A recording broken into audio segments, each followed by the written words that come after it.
사랑하는 청년들과 함께 하나님 말씀을 나누게 되어 참 행복합니다. 말씀을 통해서 하나님의 뜻을 발견하는 시간 되기를 주님의 이름으로 축복합니다. 우리 말씀 들어가기 앞서서 옆에 계신 분들과 한번 보시면서 이렇게 인사했으면 좋겠어요. 많이 피곤하시죠? 한번 물어보십시오. 안 좋은 일이 있는 거 아니죠? 우리 청년부에. 그죠? 네. 네. 오늘 이야기 중에 졸았다라는 이야기가 있어서 한번 이렇게 인사해 봤습니다.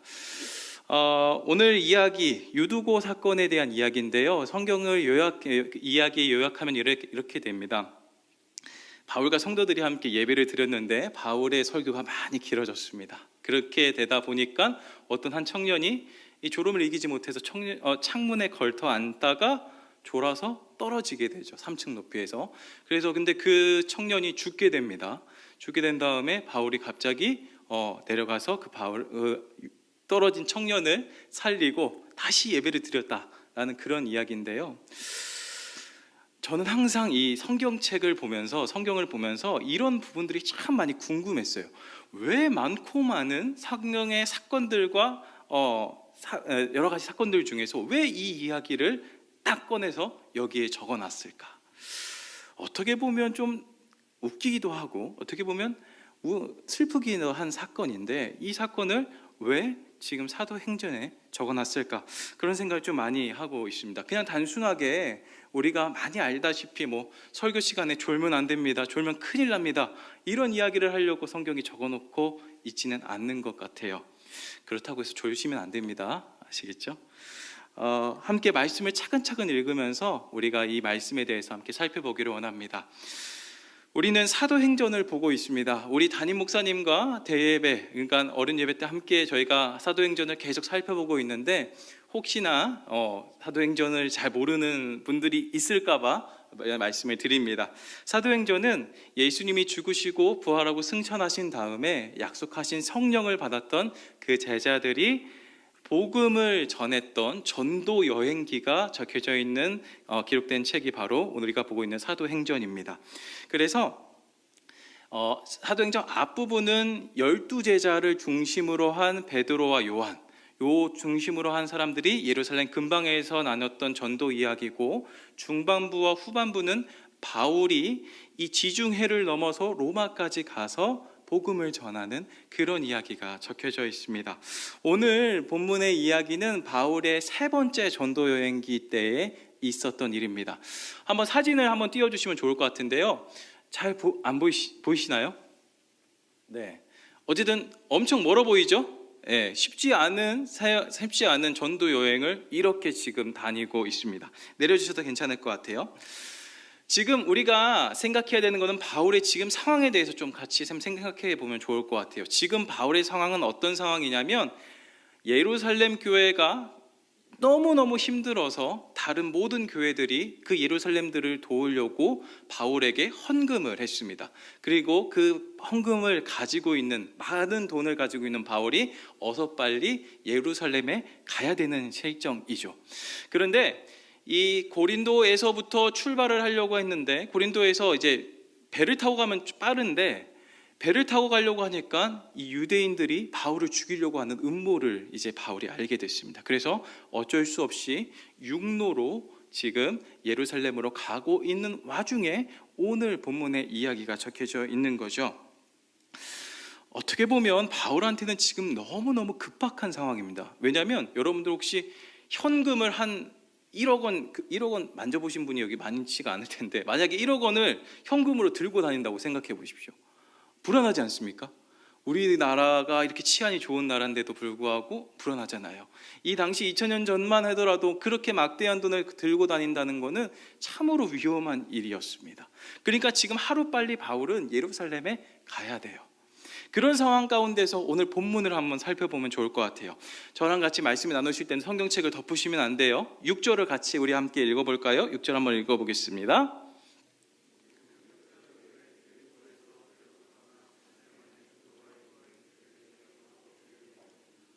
네, 여기서 본문에 등장하는 우리라는 것은 바울을 포함한 바울과 함께 있었던 사람들을 뜻합니다. 이 사람들이 빌립보에서 배를 떠나 닷새 만에 어디로 갔다고 했죠? 드로아에 갔다고 했죠? 사진을 한번 보여주십시오. 이거는 조금 보일 텐데 저기 오른쪽 위쪽에 보면 빌립보라는 곳이 있는데 보이시나요? 네, 빌립보에서 이제 쭉 점선으로 쭉쭉쭉 내려오게 되면 두 번째 여기 오른쪽이죠. 오른쪽 드로아 보이시죠? 이쪽으로 가는 길이 며칠 만에 걸렸다는 거죠? 5일 만에 걸렸습니다. 5일 만에. 내려주셔도 되겠습니다. 5일 만에 걸렸는데 이 사도행전을 이전부터 계속 읽어오신 분들이라고 한다면 이 바울의 이 여행이 첫 번째가 아니었음을 알고 계실 겁니다. 사도행전 16장 11절을 보니까 이 똑같은 길을 그 전에는 이틀 만에 갔습니다. 며칠이요? 며칠이요? 이게 유년부가 아니라서 네, 대답 안 좋은 일이 있는 거 아니시죠? 네네. 이틀 만에 갔는데 지금은 며칠 만에 간 거죠? 5일 만에 간 겁니다. 그렇다라고 한다면 우리는 그냥 이거 이제 읽고 쭉 넘어가는데 그렇다라고 한다면 뭔가 항해에서 힘든 일이라든지 항해가 지체된 거겠죠? 그렇겠죠? 그런 것을 생각하고 우리가 그 다음 구절을 읽으면 좋을 것 같아요. 7절을 보니까 7절 같이 한번 읽어볼까요? 시작. 그 주간 첫날에 우리가 떡을 떼려 하여 모였더니 바울이 이튿날 떠나고자 하여 그들에게 강론할세 말을 밤중까지 계속하매 라고 나와 있습니다. 본문의 시작에 뭐라고 나와 있죠? 그 주간 첫날이라는 말이 있습니다. 이는 우리가 예배하고 있는 이 주일, 그러니까 일요일을 뜻합니다. 초대교회, 그러니까 예수님이 승천하시고 난 다음에 바울이 복음을 전했던 그 초대교회에서부터 지금 일요일을 뭘로 지키고 있는 거예요? 주일로 지키고 있는 거죠. 그리고 그들이 모였는데 그 모인 이유에 대해서 성경 얘기하고 있는데 모인 이유가 뭐였죠? 7절 중간에 보니까 우리가 뭐를 떼려고요? 떡을 떼려고 모였다라고 나와 있습니다. 이 떡을 뗀다는 것은 우리가 너무나도 잘 아는 것처럼 성찬식을 뜻합니다. 하지만 이때는 우리는 예식으로서 성찬식을 따로 하잖아요. 근데 이때 당시만 하더라도 성찬식과 그 다음에 이제 같이 밥을 먹으면서 교제하는 애찬과 그렇게 큰 구분이 없었습니다. 그래서 이 구분이 없으니까 성찬식을 성찬식답게 여기지 않아서 고린도 전서에서 바울이 성찬에 대해서 이렇게 하라 명령하는 구절이 그래서 나오는 거거든요. 어찌됐든 간에 지금 이 드로아에 있는 많은 사람들이 함께 모여서 떡을 떼려고 모였음을 우리가 알 수 있습니다. 쉬운 말로 하면 그냥 예배 드렸다라고 생각하시면 됩니다. 제가 앞으로 드로아에 있는 사람들을 드로아 교회라고 한번 표현을 해보겠습니다.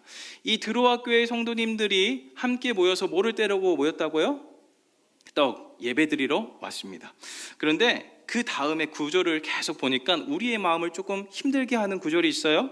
뭐라고 하죠? 바울이 이튿날 떠나고자 하여 그들에게 강론을 할세 말을 언제까지 했대요? 밤중까지 계속했다라고 얘기하고 있습니다. 저나 우리 그 목사님이나 우리 목사님들이 아무리 설교가 길어봤자 1시간 넘게 하시는 분 보신 적 있나요? 없죠? 근데 이 바울은 지금 설교를 지금 어느 정도 하고 있을까요? 밤중까지 계속했다. 보통 이제 이 초대교회 사람들이 해가 떨어지면 같이 모였다라고 합니다. 그러면 해가 떨어지는 시간이 한 6시 반 정도 되겠죠? 6시 반 정도 될 거니까 밤중까지라면 밤중에 거의 한 11시 정도를 뜻해요. 그러니까 바울이 지금 설교를 5시간 이상씩 하고 있는 거죠. 제가 만약에 여기서 5시간을 설교한다고 하면 1시간 뒤에 다 없으실 거잖아요. 그렇죠? 아닌가요? 네. 이게 정말 생각만 해도 끔찍합니다. 5시간 동안 설교를 듣는 거. 근데 지금 그런 설교의 시간이 계속 길어지고 있음을 표현하면서 그 다음에는 성경이 이 예배드리는 장소에 대해서 묘사를 하고 있습니다. 8절인데요. 같이 한번 읽어볼까요? 읽어보겠습니다. 우리가 모인 윗다락에 등불을 많이 켰는데 라고 나와 있죠. 여기서 보니까 드로아 교회가 지금 예배를 드리고 있는 장소가 어디였죠? 윗다락입니다. 사진을 한번 보여주시겠습니까? 옛날에 이 팔레스타인과 그 다음에 그 로마 시대에 있는 그 가옥들을 아마 이렇게 생겼을 거다라고 하는데 저 위쪽에 2층짜리 보이시죠? 저기에 아마 윗다락이 있었을 겁니다. 이게 지금 우리의 높이로 한 3층 높이 정도 된다고 하는데요. 어쨌든 그렇게 많이 높은 그 높이를 가지고 있습니다. 이곳에서 지금 예배를 드리고 있죠. 근데 생각을 해보시죠. 혹시 다락방을 경험해 본 청년이 있을까요? 거의 모든 분들이 이제 뭐 아파트나 이런 데 많이 살으셔가지고 없으실 텐데, 옛날에 저도 다락방이 하나 있긴 했었는데, 그 다락방은 그러니까 환기가 잘 되는 곳일까요? 밀폐된 곳일까요? 밀폐된 곳이겠죠. 뒤에 보면 창문이 있었는데, 창문이 있었어도 그렇게 개방된 공간은 아니었을 겁니다. 지금 그 밀폐된 공간 안에서 지금 사람이 많아요, 적어요? 많죠? 많았다는 이유를 어떻게 알 수 있죠? 기름 등불을 많이 켰다라고 했죠. 등불을 켜는 이유가 무엇입니까? 바로 그러니까 방안을 밝게 해서 다 서로들의 눈을 볼 수 있도록 지금 불을 켜는 거 있지 않습니까? 한번 생각을 해봅시다. 밀폐된 공간에 사람들이 정말 많이 모여 있습니다. 거기에 이 등불이 기름으로 타기 때문에 이 기름으로 타는 냄새, 그리고 거기에서 나오는 여러 가지 가스들이라든지 이런 게 있겠죠. 그리고 사람들이 쉼없이 내뱉는 이산화탄소, 그 다음에 사람들이 열기, 밀폐된 공간. 여기서 혹시 안 좋을 자신 있으신 분은 한번 손을 들어 주시겠습니까? 없으시죠? 정말 진짜 그 누구도 이 공간에서 절대로 일어날 수가 없었을 것 같아요. 그런데 우리가 한 가지 더 간과하고 있는 부분이 있어요. 지금 우리는 일요일이 법적 공휴일이잖아요, 그죠? 국가가 정한 공휴일입니다. 이날은 쉬어야 된다. 근데 2000년 전에 로마 시대 때 이런 공휴일이 있었을까요? 없었겠죠. 기록을 봐도 휴일은 있었지만 이렇게 정기적인 휴일은 없었습니다. 그렇다라고 한다면 이 드로아 교회 성도들은 일을 하고 왔을까요? 안 하고 왔을까요? 네, 하고 왔습니다. 어려운 거 아니잖아요, 그죠? 대답이 네, 죄송합니다. 일을 하고 온 상태입니다. 피곤한 몸을 이끌고 지금 가장 열악한 공간에서 뭐를 하고 있죠? 예배를 드리고 있습니다. 이런 상황 가운데서 성경은 또 한 인물에 대해서 집중을 하는데요. 함께 구절을 읽어볼까요? 구절 읽어보겠습니다. 시작. 유두고라는 청년이 창에 걸터 앉아 있다가 깊이 졸더니 바울이 강론하기를 더 오래 하매 졸음을 이기지 못하여 3층에서 떨어지거늘 일으켜 보니 죽었는지라. 유두고라 하는 청년이 등장합니다. 이 유두고라는 이름의 뜻은 말 그대로 운 좋은 자라는 뜻입니다. 뭐라고요? 이름의 뜻이? 운 좋은 자라는 뜻이에요. 근데 이 로마 시대 때 이 유두고라고 이름하는 사람들이 되게 많았던 것 같아요. 그래서 그 이름을 한 사람들의 직업을 조사를 해봤는데, 그 조사를 하니까 직업이 공통점이 뭐였는지 아십니까? 바로 노예였습니다. 뭐라고요? 노예입니다. 사실 이 청년이라고 했을 때 여기 그 구절에 보니까 유두고라 하는 청년이라는 그 청년이라는 단어 안에 청년, 어린 자라는 뜻도 있지만 이 안에 종과 노예라는 뜻도 함께 가지고 있습니다. 그러니까 이 유두고는 노예예요. 우리는 이제 노예를 실제로 눈으로 보지 않았고 경험을 하지 못해서 이 노예가 얼만큼 힘든지 잘 모릅니다. 그런데 이렇게 얘기하면 노예에 대해서 조금 많이 와닿으실 것 같아요. 여러분들에게 만약에 애플 펜슬이 있다고 생각해 보십시오. 기분 좋지 않습니까? 애플 펜슬. 애플 펜슬을 막 이렇게 하다가 내가 힘을 너무 줘가지고 애플 펜슬이 부러졌어요. 그럼 여러분들 어떻게 생각하세요? 내가 이거 부러졌어도 그냥 써야 되겠다, 이런 생각 하시나요? 너무너무 아깝지만 어쩔 수 없이 AS가 안 되니까 다시 새로운 걸 사야 되겠다라는 생각을 하시잖아요, 그죠? 노예가 딱 그겁니다. 노예가 딱 그거예요. 사람으로서, 인격으로서 존중을 받을 수 없는 사람이 바로 노예입니다. 그냥 죽어라, 일만 해야 되는 도구에 불과한 것이죠. 근데 그 노예 유두고가 지금 뭘 하고 있어요? 드로아 교회 안에서, 가정집 안에서 예배를 드리고 있죠. 그런데 이 상황이 너무너무 힘드니까, 이 가뜩이나 피곤하니까 이제 졸음을 이기기 위해서, 또 신선한 공기를 마시기 위해서 창문에 걸터 앉았습니다. 그런데 졸음을 이겼어요? 못 이겼어요? 이기지 못했죠. 그래서 떨어져 죽었다 이야기하고 있습니다. 제가 이 본문을 연구하면서 좀 많은 목사님들의 설교를 봤는데 몇몇 목사님들은 이렇게 이야기하시더라고요. 유두고가 예배에 실패한 전형적인 케이스다. 하나님께서 유두고를 그렇게 만드신 것은 예배의 때 이렇게 뭔가 집중해서 예배를 드리게 해야 된다, 이런 것을 이야기하시려고 하셨다, 이렇게 얘기하시는 분들이 있는데, 자, 여러분들이 한번 생각을 해보십시오. 유두고가 정말 예배를 실패한 사람이었습니까? 오히려 다른 사람들과 다르게 더 예배를 잘 드리기 위해서, 더 온전한 정신으로 드리기 위해서 노력한 사람으로 보이시지 않으신가요? 정말 그렇게 예배를 잘 드리고 싶고 온전한 마음과 정신으로 예배를 드리고 싶었는데 결국에 찾아온 것은 죽음이었죠. 그런 가운데 본문은 그 교회의 상황들을 막 자세하게 묘사하지 않고 바울의 행동만 묘사하고 있는데요, 10절과 11절 한번 읽어볼까요? 시작. 바울이 내려가서 그 위에 엎드려 그 몸을 안고 말하되 떠들지 말라, 생명이 그에게 있다 하고 올라가 떡을 떼어 먹고 오랫동안 날이 새기까지 이야기하고, 바울이 그 청년이 떨어지자마자 황급히 내려갑니다. 내려가서 그 떨어진 유두고를 붙잡고 안은 다음에 이야기하죠. 조용히 하십시오. 아직 이 청년에게 생명이 있습니다 라고 이야기합니다. 그 다음에 이 유두고가 살았는지 안 살았는지 그거에 대한 이야기가 적혀져 있지는 않지만 11절에 보니까 올라가 떡을 떼어 먹고 오랫동안 날이 새기까지 이야기하고 떠나니라 라고 이야기하고 있어요. 물론 이 다음에 12절에 이 청년이 살아났다는 이야기가 나오지만 한번 우리가 생각을 해봤으면 좋겠어요. 만약에 여러분들이 드로아 교회에 있다라고 생각을 해보십시오. 갑자기 쿵 하는 소리가 들렸어요. 근데 떨어보니까 청년이 떨어져서 죽었습니다. 어떻게 될까요? 소란이 날까요, 안 날까요? 막 자매님도 막 소리 지르고 정말 상상하기도 싫은 일들이 펼쳐지겠죠.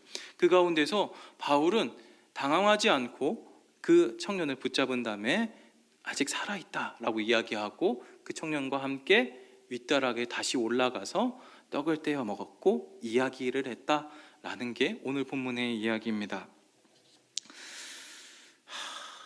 어떻게 보면 이 구절이 우리에게 시사하는 바가 참 많은 것 같아요. 일단은 유두고가 다시 죽었다 살아났으니까 어떤 사람들은 이걸 보고 그냥 유두고 그냥 기절한 거 아니야? 이렇게 보실 수도 있겠지만, 이 사도행전을 쓴 사람이 누구죠? 잘 모르시나요? 네, 누가입니다. 맞습니다. 누가이죠. 누가의 직업이 다 아시는 것처럼 주일학교 때 많이 배웠잖아요. 의사였죠. 지금처럼 의술이 이렇게 발달하지 않았음에도 불구하고 그래도 죽은 사람과 죽지 않은 사람을 구분을 잘 할 수 있을까요? 모를까요? 잘 했었겠죠. 그러니까 유두고는 분명히 죽었습니다. 그런데 그 유두고를 껴안고 기도하자 그 유두고가 살아났죠.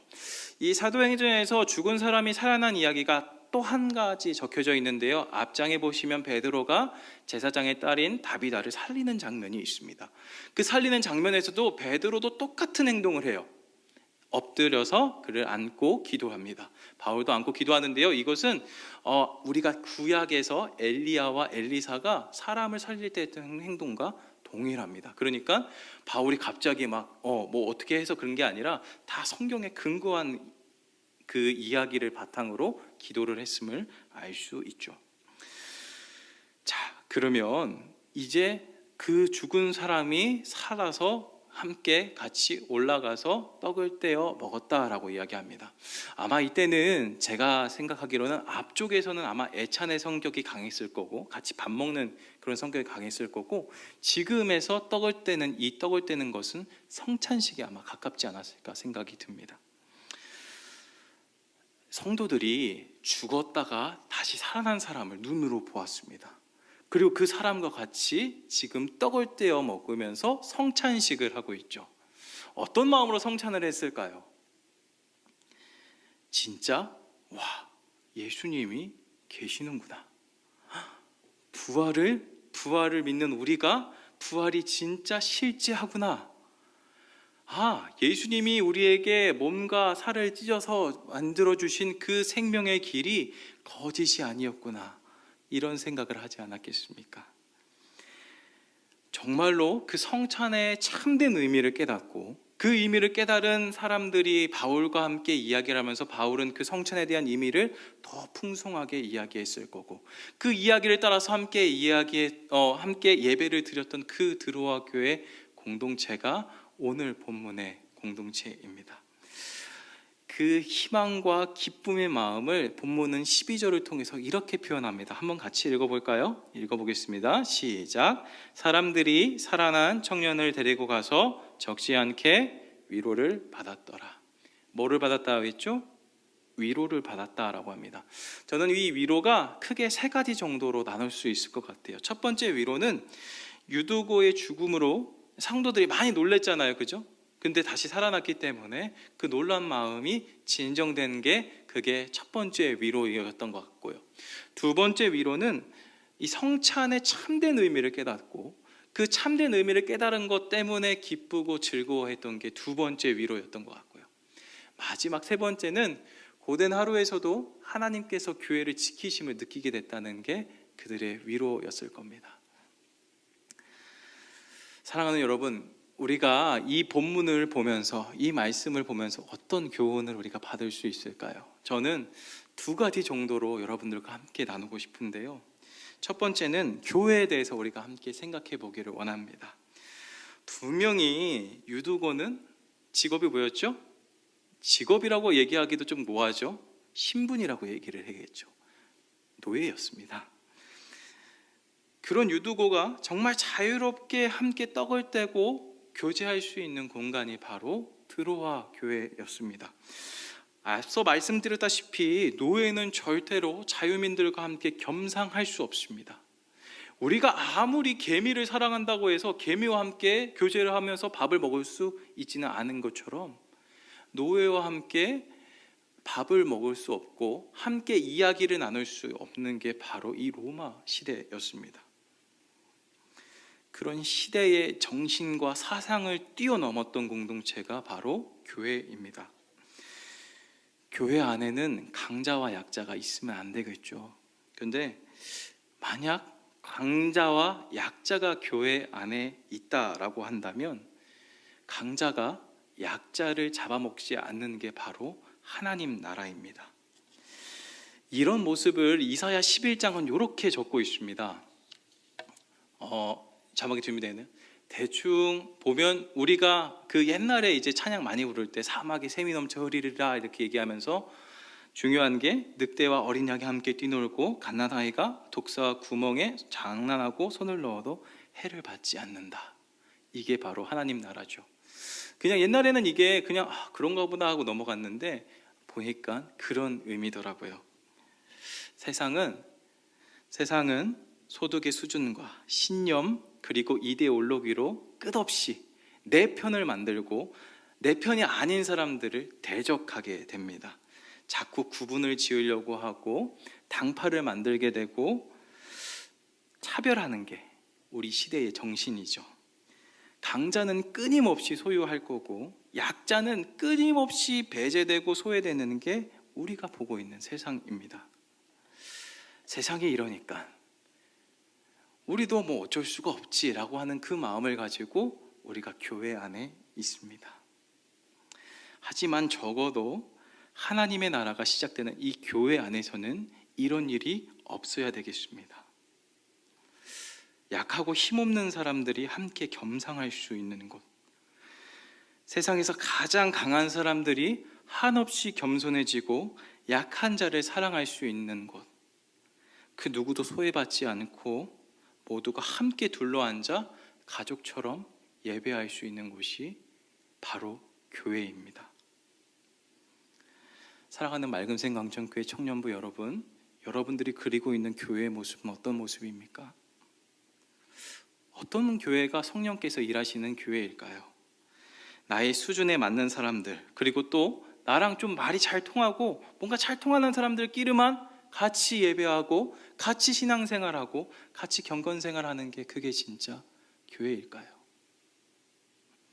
다시금 말씀을 통해서 진정한 교회를 꿈꾸시는 사랑하는 여러분들이 되기를 주님의 이름으로 축복합니다. 두 번째로는 바울과 유두고 그리고 드로아 교회의 모습을 다시 한번 생각해 보기를 원합니다. 일전에도 말씀드렸다시피 바울은 정말 엄청난 일정을 지나고 있습니다.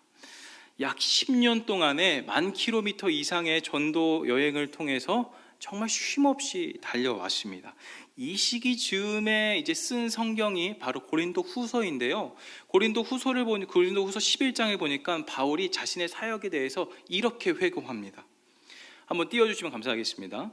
제가 요약해서 말씀드릴게요. 예수를 믿는다는 이유 때문에 수없이 매맞고 여러 번 죽을 뻔하고 파선, 강도의 위험, 동족의 위험, 광야와 바다의 위험 등등 수고하고 애쓰고 자지 못하고 줄이고 목마르고 춥고 헐벗는 등등.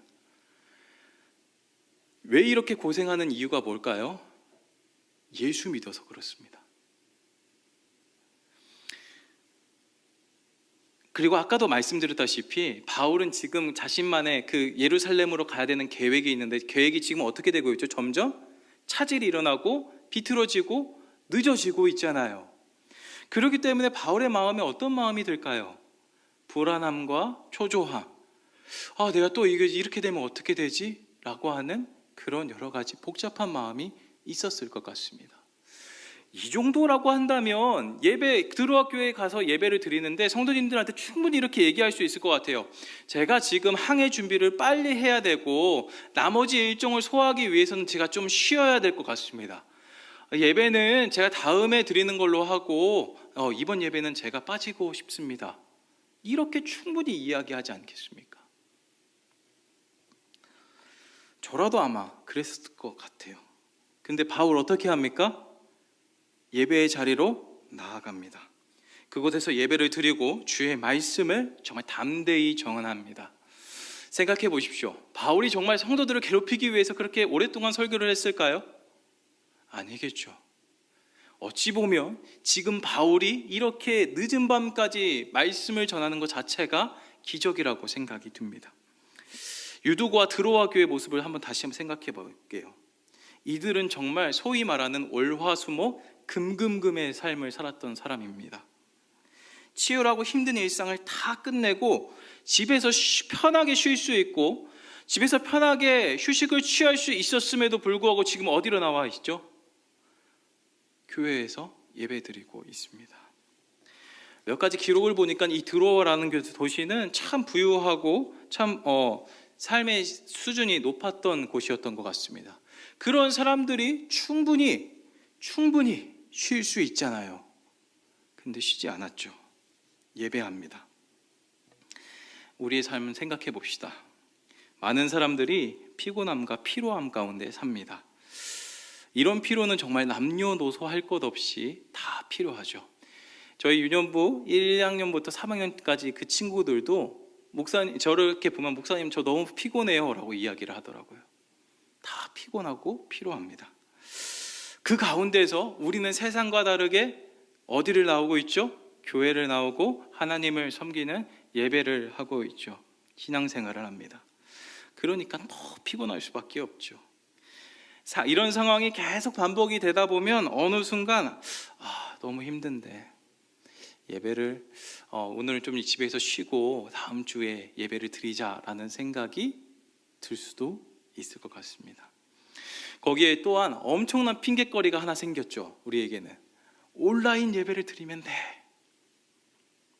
저는 상황과 여건이 좋지 않아서 그리고 여러 가지 상황 때문에 온라인 예배를 드릴 수밖에 없는 그 사람들에 대해서 뭐라고 이야기하는 것이 아닙니다. 충분히 나올 수 있는데 충분히 예배를 참석할 수 있는데 참석하지 않는 사람들. 여러분들도 온라인 예배를 다 해보셨잖아요. 처음에는 정말 마음과 생각을 올바르게 하면서 드렸는데 점점 시간이 가면 갈수록 어떻게 됩니까? 게을러지고 있는 나의 모습을 발견하지 않으셨습니까? 그렇기 때문에 이제는 실시간으로 드리지도 않고 내가 듣고 싶고 내가 부르고 싶은 부분만 스킵해서 보고 있는 우리들의 모습이 아닌지요. 하지만 오늘 본문에서 말씀을 통해 하나님은 우리에게 이렇게 이야기하시는 것 같아요. 피곤은 예배에 빠질 수 있는 이유가 될 수 없습니다. 피곤은 우리의 경건을 멈추게 할 수 있는 이유가 될 수 없습니다.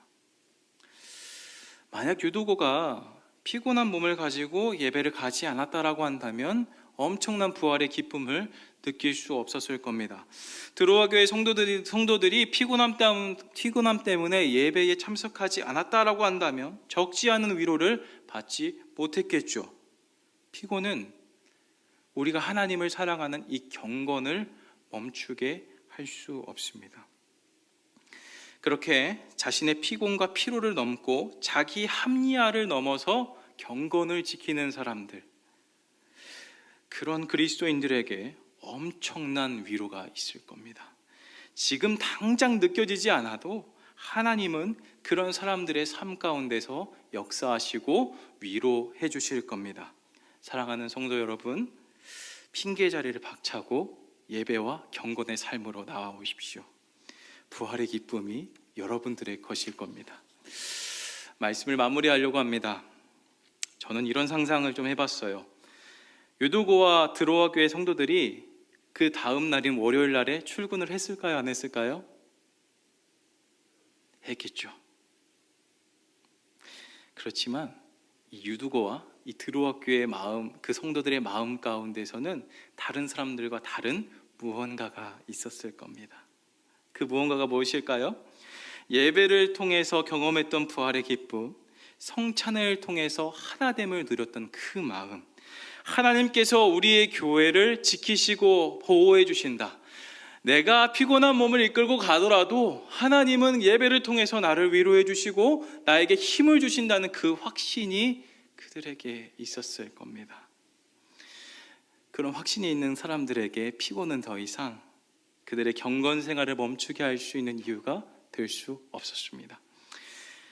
사랑하는 성도 여러분, 우리의 인생은 오늘보다 내일이, 그리고 앞으로 더 힘들어질 겁니다. 이런 상황에서 세상은 우리에게 피곤하면 집에서 쉬라고 이야기하고 힘이 들면 그만두라고 이야기합니다. 그리고 점점 더 예배를 참석해야 되는 이유보다 참석하지 말아야 되는 이유들이 훨씬 더 많아질 겁니다. 하지만 우리는 말씀을 통해서 교훈을 받았습니다. 피곤하고 힘든 상황 가운데서 경건 생활을 놓치지 않았을 때 더 큰 은혜를 주심을 우리는 발견했습니다. 예배와 경건을 지킬 때 하나님은 우리를 위로하시고 함께 하실 겁니다. 또한 교회의 모습을 생각하면서 사회적인 위치나 소득 수준이나 계급, 나와 맞는 사람들을 따라서 끼리끼리 움직이는 것이 교회가 아니라 늑대와 어린 양이 함께 뛰돌며 갓난아이가 독사자굴에 손을 넣어서 장난을 치더라도 절대로 해를 받지 않는 곳이 교회임을 알게 되었습니다. 그 교회를 꿈꾸시기를 주님의 이름으로 축복합니다. 마지막으로 사랑하는 청년들, 말씀으로 권면합니다. 우리의 경건 생활이 피곤과 피로 때문에 멈추지 않기를 축복합니다. 그리고 우리의 교회가 세상의 가치로 판단되고 만들어지는 것이 아니라 세상의 가치를 뛰어넘어 하나님의 나라가 충만하는 곳이 바로 이 맑은샘 강정교회 청년부 공동체 되기를 주님의 이름으로 축복합니다.